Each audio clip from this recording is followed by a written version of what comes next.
بسم اللہ الرحمن الرحیم۔ السلام علیکم ورحمۃ اللہ وبرکاتہ۔ آج ہمارا عنوان حضرت عزیر علیہ السلام اور عقیدہ ابنیت ہے۔ جب بخت نصر نے بیت المقدس کو تباہ و برباد کر ڈالا اور بنی اسرائیل کے مردوں، عورتوں اور بچوں کو بھیڑ بکریوں کی طرح ہانک کر لے گیا اور تورات کے تمام نسخوں کو جلا کر راکھ کر دیا تھا، اور بنی اسرائیل کے پاس نہ کوئی تورات کا نسخہ بچا تھا اور نہ کوئی حافظ تھا جس کو اول سے آخر تک تورات یاد ہو۔ چنانچہ اسیری کے پورے دور میں وہ تورات سے قطعاً محروم ہو چکے تھے، لیکن جب عرصہ دراز کے بعد ان کو اسیری سے نجات ملی اور وہ بیت المقدس میں دوبارہ آباد ہوئے تو اب ان کو یہ فکر ہوئی کہ خدائی کتاب تورات کو کس طرح حاصل کریں۔ تب حضرت عزیر علیہ السلام نے ان کو جمع کیا اور ان کے سامنے تورات کو اول سے آخر تک پڑھا اور تحریر کرایا۔ بعض اسرائیلی روایات میں ہے کہ جس وقت انہوں نے بنی اسرائیل کو جمع کیا تو سب کی موجودگی میں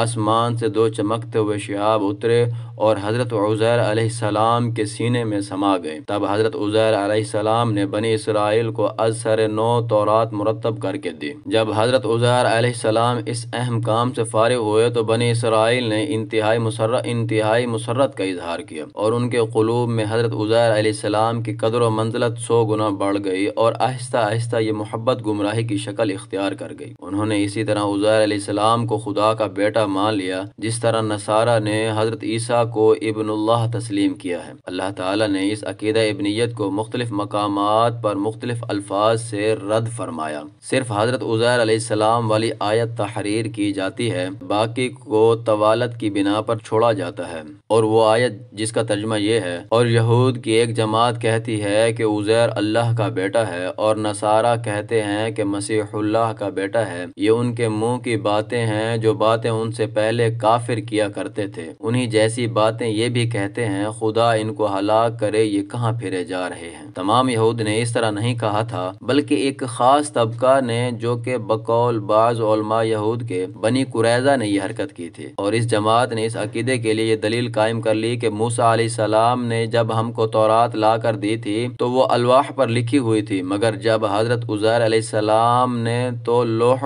یا کرتاس پر مکتوب لا کر دینے کے بجائے حرف بحرف اپنے سینے کی لوح سے ہمارے سامنے نقل کر دیا، اور عزیر علیہ السلام میں یہ قدرت جب ہی ہوئی کہ وہ خدا کا بیٹا ہے۔ آج بھی فلسطین میں یہود کا وہ فرقہ موجود ہے جو حضرت عزیر علیہ السلام کو اللہ کا بیٹا مانتا ہے۔ العیاذ باللہ، سبحانک ھذا بہتان عظیم۔